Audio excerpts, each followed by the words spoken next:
योजना के अंतर्गत 25 लाख महिलाओं को 10,000 रुपये की सहायता राशि भेजी जा रही है।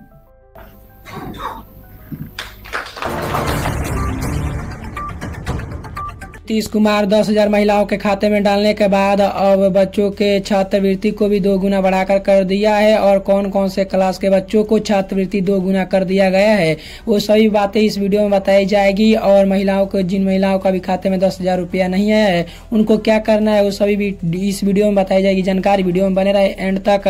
आज दिन शुक्रवार, आप देख रहे हैं तानाशाही अब बिहार। चलिए बढ़ते हैं आज के सबसे बड़ी खबरों की ओर, एक नजर सुर्खियों पर डालते हैं। अभी बिहार विधानसभा का चुनाव आने वाला है। इस वक्त सीएम नीतीश का हर दिन एक नए घोषणे के साथ बिहार को नए तोहफा दे रहे हैं सीएम नीतीश कुमार। इस दिवाली से पहले सीएम नीतीश कुमार बिहार के बच्चों को और महिलाओं को एक बड़ी सौगात दे दी है, जिनको जानना हर एक महिला और बच्चों के लिए बहुत ही लाभदायक होगा। जानना वो जानकारी है, तभी जानकारी का लाभ मिल पाएगा। ये जानते वो कौन सी जानकारी है और 10,000 रुपया और बच्चों के छात्रवृत्ति का कैसे लाभ आपको मिल जाएगा। बिहार के लगभग 2 करोड़ से अधिक बच्चों को नामांकन जो हुआ है सरकारी स्कूलों में, नामांकित बच्चों को उनकी छात्रवृत्ति को 2 गुनी बढ़ाकर कर दी गई है।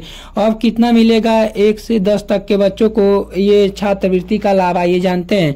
क्लास 1 से 4 तक के बच्चों को पहले जो 600 की राशि दी जाती थी छात्रवृत्ति के तौर पर, उसको बढ़ाकर 1200 कर दिया गया है। और क्लास 5 से 6 तक के बच्चों को जो 1200 छात्रवृत्ति राशि दी जाती थी सरकारी स्कूलों में, उसको बढ़ाकर अब 2400 कर दिया गया है। और क्लास 7 से 10 तक के बच्चों को और जो छात्रवृत्ति राशि के तौर पर 1800 रुपया दी जाती थी, उसको बढ़ाकर 3600 कर दिया गया है। और जिन महिलाओं के खाते में अभी तक 10,000 रुपया नहीं है, वो जल्द ही मिलेंगे, क्योंकि अभी 25 लाख महिलाओं के खाते में भी पैसा को डाला गया है। उसके अभी बिहार के लगभग बहुत सी करोड़ों महिला बाकी है, जिनके खाते में पैसा आना भी बाकी है।